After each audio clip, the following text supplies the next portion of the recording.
सालों पहले एक नगर में एक बुद्धिमान राजा राज करता था। उनकी बुद्धि और होशियारी की चर्चा दूर दूर तक थी। राजा कभी भी बिना सोचे समझे कुछ नहीं कहता और ना ही किसी आरोपी की बात सुने बिना उसे सजा सुनाता था। उसकी बुद्धिमत्ता के चर्चे सुनकर आसपास के राजा, रानियां और राजकुमारी आदि उनसे जलते थे। इसी जलन के चलते सभी उस राजा की बुद्धिमत्ता की परीक्षा लेने के लिए नए नए तरीके अपनाते थे। हर बार राजा दूसरे राज्य के शासकों द्वारा ली गई परीक्षा में खरा उतरकर खुद को होशियार और योग्य साबित करता था।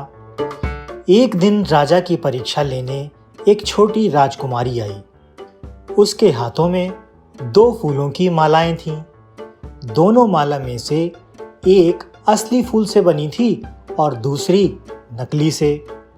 उन दोनों मालाओं को देखकर उनका ये भेद बिल्कुल पता नहीं चल पाता था कि कौन सी माला असली है और कौन सी नकली। इसी वजह से राजकुमारी ने राजा के सामने दोनों मालाएं रखकर पूछा, हे राजन, अगर आप बुद्धिमान हैं तो बताइए कि इनमें से कौन सी माला असली है।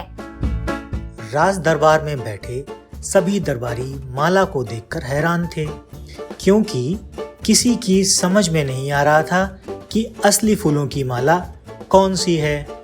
सभी इस सोच में थे कि राजा कैसे बता पाएंगे कि असली फूलों की माला कौन सी है। राजा भी माला को देखकर परेशान होने लगे। उसी वक्त उनके दिमाग में एक तरकीब आई। उन्होंने तुरंत अपने एक सेवक से कहा, बगीचे की खिड़कियों को खोल दो। सेवक ने बगीचे की खिड़की को जैसे ही खोला तो राजा ने देखा कि फूल में बैठी मधुमक्खियां खिड़की से राज दरबार के अंदर आ रही हैं। वो कुछ देर मधुमक्खियों को ही देखते रहे। जैसे ही एक मधुमक्खी एक फूल की माला में बैठी, वैसे ही राजा समझ गए और उन्होंने कहा कि अब मैं बता सकता हूँ कि असली माला कौन सी है।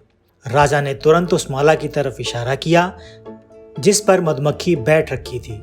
राजा की होशियारी देखकर दरबार में मौजूद सभी उनकी तारीफ करने लगे। सभी ने कहा कि हर राज्य को आपके जैसे बुद्धिमान राजा की जरूरत है। छोटी राजकुमारी भी राजा की बुद्धिमत्ता को देखकर खुश हो गई। उसने भी बुद्धिमान राजा की तारीफ अपने कुछ शब्दों में की और वहां से अपने राज्य की ओर निकल पड़ी।